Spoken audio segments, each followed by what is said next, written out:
आपके साथ अपने भाई भाभी का एक अनुभव शेयर करना चाह रही हूँ। मेरे भाई की शादी 2008 में हुई।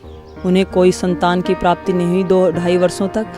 तभी गुरुदेव का उन्हीं दिनों गुड़गांव में आना हुआ, तो हमने कहा कि क्यों ना हम गुरुदेव के सत्संग में चलते हैं, वहाँ पर नीता वैद्य हैं और वहीं पर आप भाभी को भी दिखा लेना। तो हम तभी भैया भाभी को लेकर गुड़गांव गए और नीता वैद्य से संपर्क किया। उन्होंने कुछ क्षण के लिए भाभी को देखा और बोले कि दीक्षा ली है आपने? उन्होंने कहा हाँ। तो उन्होंने कुछ दवाइयाँ दी और कहा नियमित रूप से आप अपना ध्यान भजन करिए और ये दवाइयाँ कंटिन्यू रखिए। भाभी दवाई लेके घर आ गई और तब से अपना नियमित रूप से जप करने लगी और दवाइयों को भी सुचारू रूप से उन्होंने लिया। 2 ही महीने के बाद भाभी ने कंसीव कर लिया। भाभी बहुत ही प्रसन्न हुई और उसी दौरान हम दिव्य शिशु संस्कार से जुड़े।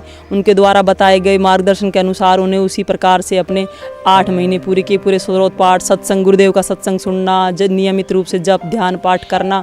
और जैसे ही 8वां महीना हुआ तो उन्हें एक और अनुभव की अनुभूति हुई। गुरुदेव का सत्संग अलवर में लगा था, तो किसी कारणवश कि उनको नहीं लेके गए थे कि डिलीवरी का टाइम नज़दीक है। जब हम वहाँ सत्संग से गुरुदेव के वापस आए तो उन्होंने बहुत ही प्रसन्न मुद्रा में हमें कहा कि दीदी मेरे सपने में गुरुदेव आए थे और वो एक टूटी हुई डोर को जोड़ रहे थे, जैसे कि गर्भस्थ शिशु के जीवन की डोर को ही वो जोड़ रहे थे।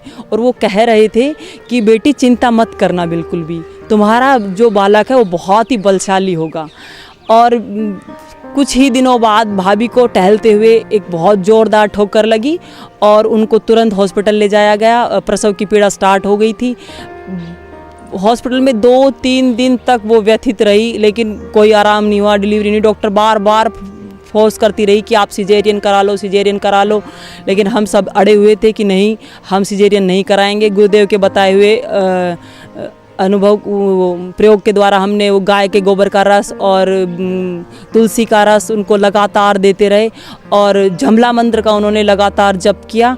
और फिर वो दिन आ गया जन्माष्टमी का, जिस दिन एकांश का जन्म हुआ और उन्हें बहुत ही सरलता से, आसानी से फिर वो नॉर्मल डिलीवरी होगी। डॉक्टर ने बहुत बार कहा कि आप इसको सिजेरियन करा लीजिए, सिजेरियन करा लीजिए, लेकिन हमने उनसे रिक्वेस्ट की कि नहीं, हम नॉर्मल डिलीवरी कराएंगे।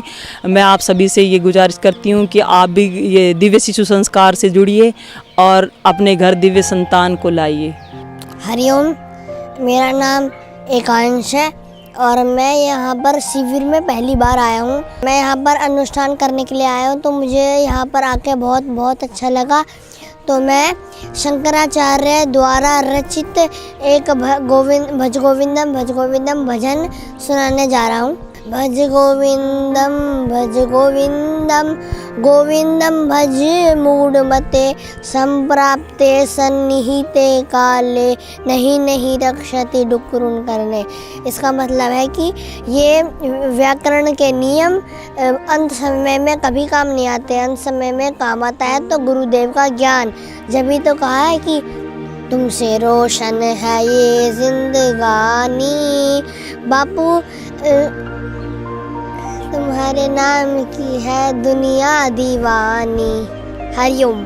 अधिक जानकारी के लिए संपर्क करें महिला उत्थान मंडल द्वारा संचालित दिव्य शिशु गर्भ संस्कार केंद्र, संत श्री आशाराम जी बापू आश्रम, अहमदाबाद।